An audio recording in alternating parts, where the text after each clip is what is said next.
And then you want to look in here too and look and see if there's any chattering from the sprag. And this is your engine brake clutch. If you pull it down in manual low, second, if the clutch comes on. And then you have your forward clutch that physically moves the vehicle forward. You can tell these are all GM clutches just by the way the clutch looks and the markings on them and stuff like that. But this train has never been apart.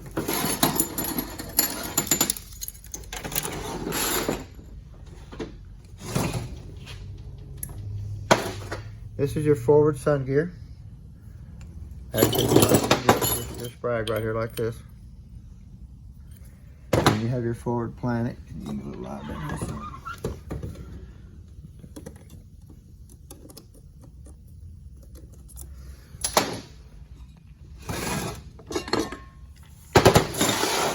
Now this is just a washer style forward hub.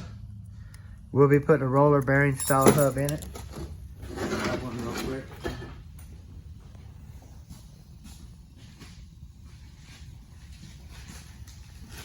It's been warm. Give you an idea what this looks like. We always upgrade these to these because whenever they added tow haul to the vehicle, they added this bearing right here instead of having a thrust washer. This thrust washer just will not take a lot of load in overdrive towing a trailer. So it just pushes too hard on it where they put this roller bearing in there. Now we had a customer make a mistake. We tore down a tranny here the other day, made a video of it, where they tried to run this washer on this hub and it just shoved this washer out, made a ton of metal, and just destroyed the tranny. You cannot do that. You have to run the bearing and you have to run this like this. You can't run the bearing on this or the vice versa. You have to run what it's supposed to be. So, same way here. We get a lot of wear in the shell area through here with the sun gear. See a little Hooks bit. into.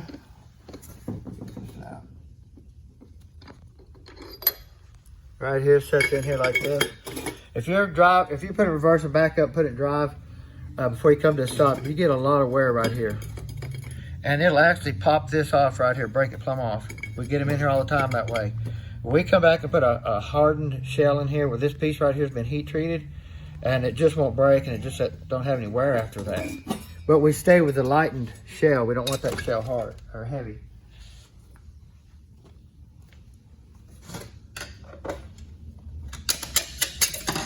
Now they also, I would say, they do make 4-gear, 5-gear planets on these things. Cadillac Escalades have the 5-pinion already and stuff like that. You can do upgrades.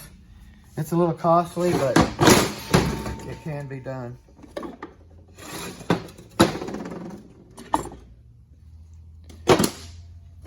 I think the deeper you get, the worse it starts smelling. Yeah, it kind of does, doesn't it? This is what you call ancient. Yeah.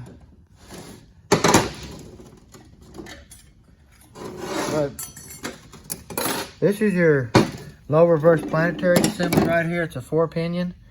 They do make a 5-pinion too. It's a 6-pinion. So you can upgrade that too if you want to. It is costly to do it, but they do it. We have your low reverse clutch assembly. They stayed the same with it all the time. They did add a wave to help the reverse engagement too. So this clutch is applied in reverse and in manual low. So, but here's a different version of a sprag assembly.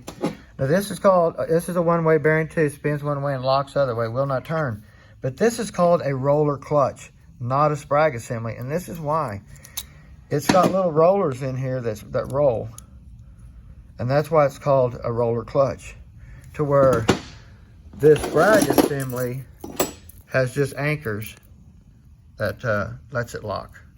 So 2 different versions of the same thing, but this has been around for a long time. They just made these rollers a little bit bigger when it went to the 60s and the E's and stuff like that. So, well, we'll get this tranny cleaned up, get it together, and put it in this little 55 and get him going on the road. It's going to be a fun project for us.